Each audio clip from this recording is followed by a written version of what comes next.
अच्छा जी, 14th MCQ पे जब हम जा रहे हैं तो इसमें कह रहे हैं acid is added in the above mention methyl orange indicator. इसमें देखो बेटे, जो रिएक्टेंट साइट है वहां पर जो है वो रेड कलर है और प्रोडक्ट साइड पर जो है वो येलो कलर है। जब एसिड ऐड करेंगे, एसिड कौन से आयंस देते हैं बेटे? एसिड्स देते हैं एच पॉजिटिव आयंस। जब एच पॉजिटिव आयंस की कंसंट्रेशन बढ़ेगी according to Le Chatelier's principle, reaction किधर जाएगा जी? बैकवर्ड डायरेक्शन में जाएगा। And when it move to backward direction, तो बेटे कौन सा कलर हमें दिखेगा? रेड कलर दिखेगा, क्योंकि बैकवर्ड डायरेक्शन में कलर कौन सा है? रेड। इसीलिए इसका आंसर हो जाएगा रेड। ठीक है। अच्छा जी, नेक्स्ट कह रहे हैं when NH4Cl ammonium chloride is added to a solution of NH4OH। NH4OH का सॉल्यूशन है, NH4Cl उसमें ऐड कर दिया। अब देखो NH4OH को अगर मैं लिखता हूं आयनिक फॉर्म में, NH4OH आयंस में ब्रेक होगा तो it will give us ammonium positive ion and OH negative ion, right. Similarly जब NH4Cl इसके अंदर ऐड करेंगे तो वो भी NH4 पॉजिटिव आयन देगा। ऐसा ही है भाई, कॉमन आयन इफेक्ट। NH4Cl में NH4OH ऐड करेंगे, कॉमन आयन इफेक्ट। अब जब NH4 ऐड करेंगे तो वो इस NH4OH की कंसंट्रेशन को बढ़ाएगा, रिएक्शन बैकवर्ड डायरेक्शन में जाएगा। तो उससे क्या होगा? OH नेगेटिव आयन की कंसंट्रेशन में क्या आएगी? कमी। क्योंकि रिएक्शन जब बैकवर्ड चला जाएगा तो OH नेगेटिव क्या हो जाएंगे? कम। तो इसीलिए concentration of OH decrease. Rain drop जो होता है वो स्फेरिकल शेप का होता है। क्यों? क्योंकि उसका सरफेस टू वॉल्यूम रेशियो सबसे कम होता है। द यूनिट सेल जिसमें ए बी सी बराबर नहीं है, अल्फा बीटा गामा तीनों बराबर हैं और 90 डिग्री के बराबर हैं, वो कौन सा होता है? तो देखो बेटे, जब सब कुछ बराबर होता है वो कौन सा होता है? वो होता है क्यूबिक। उसके बाद जिसमें कुछ चीजें बराबर होती हैं और कुछ चीजें बराबर नहीं होती वो होता है tetragonal.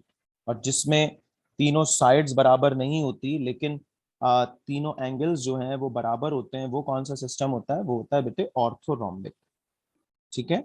1 mole of methane and carbon dioxide, दोनों का अगर मोल्स बराबर हैं एसटीपी पर, क्या चीज बराबर होगी? वॉल्यूम बराबर होगा। मॉलिक्यूलर मास बराबर नहीं हो सकता, मास भी बराबर नहीं हो सकता, दोनों का वॉल्यूम बराबर होगा। और कितना होगा बराबर होके? 22.41। कह रहे हैं if absolute temperature increase to 4 times and pressure increase to 4 times the volume is. देखो बेटा, इसका फॉर्मूला क्या है? P1 V1 upon T1 is equal to P2 V2 upon T2। ठीक है। अब इनिशियली आप समझ लें कि प्रेशर 1 है, वॉल्यूम भी 1 है, टेम्परेचर भी 1 है, अंडरस्टैंडिंग के लिए, क्योंकि वो वैल्यू दी भी नहीं है तो हमने 1 1 1 अज्यूम कर ली। उसके बाद कह रहे हैं कि टेम्परेचर इंक्रीज होके 4 टाइम्स चला गया। तो 1 से टेम्परेचर हो गया 4 टाइम्स है ना, 1 से 4 हो जाएगा। प्रेशर भी 4 टाइम्स इंक्रीज हो गया, तो प्रेशर भी कितना हो गया? 4। पता है वॉल्यूम क्या होगा? ये हमें फाइंड आउट करना है यहाँ पर। ठीक है जी, हमें क्या फाइंड आउट करना है? वॉल्यूम V2 हमें यहाँ पर फाइंड आउट करना है। ये 4 यहाँ डिवाइड हो रहा है, वहां जाके मल्टीप्लाई हो गया, ये वाला 4, और ये वाला 4 यहाँ मल्टीप्लाई हो रहा है, यहाँ के क्या हो गया? डिवाइड। तो 4/4 क्या आएगा? 1 ही आएगा। इसका मतलब है कि वॉल्यूम रिमेन्स सेम, अनचेंज्ड, उसके ऊपर कोई फर्क नहीं पड़ेगा इसके चेंज होने से। ठीक है जी। तो हमारे पास आंसर क्या आएगा? Remains unchange. उसके बाद कह रहे थे presence of hydrogen bonding in a liquid. Hydrogen bonding के आने से क्या होता है? फिजिकल प्रॉपर्टीज पे इफेक्ट पड़ता है। Decrease the vapour pressure, decrease the boiling point, नहीं जी बॉइलिंग पॉइंट बढ़ता है। डिक्रीज द विस्कोसिटी, नहीं विस्कोसिटी भी बढ़ती है। वेपर प्रेशर अलबत्ता इससे क्या हो जाता है? कम, क्योंकि लिक्विड फिर उड़ता नहीं है इजीली। ठीक है जी। while considering the rules of significant figures, the simplified results of, ये दो वैल्यूज हैं 3.10 और 15.367, इनको ऐड कर लीजिए। आंसर क्या होगा आपके पास?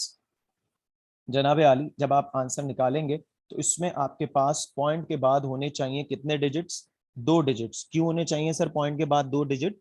क्योंकि इसमें जो हमारे पास वैल्यूज गिवन हैं उसमें पॉइंट के बाद मिनिमम डिजिट्स कितने हैं? 2। तो हमारे आंसर में भी पॉइंट के बाद कितने डिजिट आने चाहिए? 2 ही डिजिट्स इसमें हमारे पास आने चाहिए। अब ये जो हमें वैल्यूज गिवन है, इन वैल्यूज को अगर हम देखें तो हमारे पास ये जो वैल्यूज हैं इनमें एक है 15.367 और दूसरी है 3.10। तो 15.367 में हम सिंपली ऐड करेंगे, क्या ऐड करेंगे, जिस तरह हम नॉर्मल एडिशन करते हैं, और उसमें हम ऐड कर देंगे 3.10, 18 पॉइंट समथिंग आएगा ये। उसके बाद हम इसको करेंगे राउंड ऑफ। ठीक है जी, तो इसको अगर हम ऐड करें तो हमारे पास क्या आंसर आ रहा है बेटे, 15.367 प्लस 3.10, 18.467 आ रहा है। तो हमें पॉइंट के बाद 2 डिजिट चाहिए। जब हम 467 आ रहा है, उसको 7 हटाएंगे, 6 में 1 ऐड हो जाएगा, इट इज 18.47। यही इसका आंसर भी है। बाकी कोई आंसर, बाकी भी ठीक ही है, लेकिन हमें पॉइंट के बाद 2 डिजिट चाहिए। This pair has the same empirical formula. इनमें से किस पेयर का एम्पेरिकल फॉर्मूला सेम होगा? C2H4 और C2H2 का नहीं, CH4 और C2H6 का नहीं, C2H6 और C6H6 का नहीं। कैसे निकालते हैं एम्पेरिकल फॉर्मूला? मैं आपको एक एग्जांपल बताता हूँ। C2H4 C2H2, ठीक है, इसका रेशियो 1:1 है, 2 और 2 है ना, तो 2 से 2 कैंसिल हो गया, दोनों 1 1। ठीक है, इधर आ जाओ, 1 2 1 2 और 2 2 4। तो इनका रेशियो सेम नहीं है। ठीक है जी, तो अब सवाल ये है किसका सेम है? तो बेटे C2H6 और C6H6 का भी सेम नहीं आएगा, CH4 और C2H6 का भी सेम नहीं आएगा। यहाँ पर जो सेम है वो सिर्फ ये दोनों, HCHO एंड CH3COOH, दोनों में जो रेशियो आएगा बेटा वो आएगा CH2O। तो इन दोनों का एम्पेरिकल फॉर्मूला सेम है।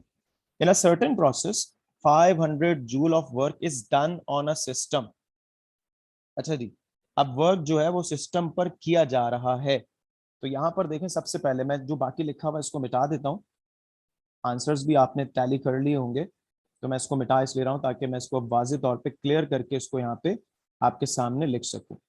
ठीक है बेटे, ओके। कह रहे हैं कि जी सिस्टम पर वर्क हो रहा है, तो वर्क जब होता है W done by the system है, तो इट इज -500। ठीक है, ये होगा -500, थोड़ा सा मिटा मिटा नजर आ रहा होगा। Which give of 200 joule of heat. तो क्यू हीट रिलीज हो रही है, -200 जूल। ठीक है जी, डेल्टा ई का फॉर्मूला होता है Q माइनस W। Q कितना है? -200। W कितना है? माइनस फॉर्मूले का -500। माइनस माइनस प्लस, वो +500 और -200। तो हमारे पास जो आंसर आएगा वो आएगा प्लस का 300 जूल। ठीक है जी, 10 calories is equal to 10 calories is equal to कितने जूल? 1 कैलोरी बराबर होती है 4.18 जूल के। तो 10 से मल्टीप्लाई कर देंगे 4.18 को, वी विल गेट 41.84। केसी की वैल्यू जो है वो 0.0194 है एक रिएक्शन की, और जो उसका कैलकुलेटेड रेशियो आ रहा है वो 0.116 आ रहा है। कैलकुलेटेड रेशियो कम है, केसी के वैल्यू ज्यादा है। ठीक है ना जी, तो रिएक्शन किधर जाएगा? फॉरवर्ड डायरेक्शन में जाएगा। अच्छा जी, कह रहे हैं कि जी एक रिएक्शन है N2 plus O2, double arrow बना हुआ है, 2NO, रिवर्सिबल रिएक्शन है। रिएक्टेंट और प्रोडक्ट के मोल्स इसमें क्या है? बराबर है। तो केपी केसी भी इसमें क्या होंगे? बराबर। ठीक है जी, which reactions give very little product. KC की एप्लीकेशंस हैं, जितनी केसी की वैल्यू छोटी होगी प्रोडक्ट भी कम बनेगा, तो ये वैल्यू सबसे छोटी है, इसीलिए प्रोडक्ट भी इसमें सबसे कम बनेगा। अच्छा जी, क्लोरीन में एक इलेक्ट्रॉन ऐड हो रहा है, उसकी फिर नेगेटिव आयन बन रहा है, और कह रहे हैं कि delta H in this reaction is electron affinity, addition of electron is electron affinity. 1s3, this rule is violated. Orbital में उसकी कैपेसिटी से ज्यादा इलेक्ट्रॉन है, तो ये पॉलीज एक्सक्लूजन प्रिंसिपल बेटे वायलेट हुआ है। वेपर प्रेशर इनमें से कौन सी प्रॉपर्टी है? तो याद रखना बेटा, वेपर प्रेशर जो है वो एक इंटेंसिव प्रॉपर्टी है। ठीक है जी, उसके बाद जो नेक्स्ट हमारे पास है, एक मिनट रुकिएगा, उसको मैं जरा मिटा देता हूँ, थोड़ा सा नीचे वाजे तौर पे क्लियर हमें दिख सके।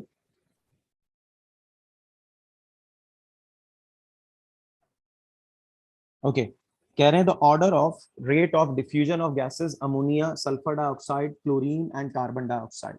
इसमें देखें बेटे, आपको रेट ऑफ डिफ्यूजन निकालने तो मॉलिक्यूलर मासेस निकालने होंगे। अमोनिया का जो मॉलिक्यूलर मास होता है वो 17 होता है, कार्बन डाइऑक्साइड का 44, सल्फर डाइऑक्साइड का 64, और लास्ट हमारे पास है क्लोरीन 71। जब हम सबके मॉलिक्यूलर मासेस निकालेंगे, अमोनिया का सबसे कम है तो सबसे तेज डिफ्यूज करेगी, फिर कार्बन डाइऑक्साइड, फिर सल्फर डाइऑक्साइड और लास्ट में करेगी क्लोरीन। तो भैया इसका आंसर क्या होगा? इसका आंसर होगा ये वाला, this one, this one. If standard oxidation potential of zinc is 0.76, reduction potential क्या हो जाएगा? माइनस लग जाएगा, minus 0.76. 500 cm cube of a solution contains 196 gram of sulfuric acid. The molarity of solution is, तो भैया मोलारिटी का formula होता है मोल अपॉन वॉल्यूम इन डेसीमीटर क्यूब। तो 196 को जब आप डिवाइड करेंगे 98 से, जो कि सल्फ्यूरिक एसिड का मॉलिक्यूलर मास है, आपके पास 2 आएगा। वॉल्यूम को डेसीमीटर क्यूब में ले जाने के लिए 500 डिवाइडेड बाय 1000, वो हो जाएगा 0.5। तो 2 डिवाइडेड बाय 0.5 4 मोल। ठीक है जी, तो मुझे उम्मीद है कि आपको ये बात समझ में आ गई होगी। इंशाल्लाह ताला नेक्स्ट लेक्चर में मजीद इसी तरह की कुछ एमसीक्यूज आपसे डिस्कस करेंगे किसी और पेपर की। अपना ख्याल रखिए, वीडियो को लाइक कीजिए, चैनल को सब्सक्राइब कीजिए। अल्लाह हाफ़िज़।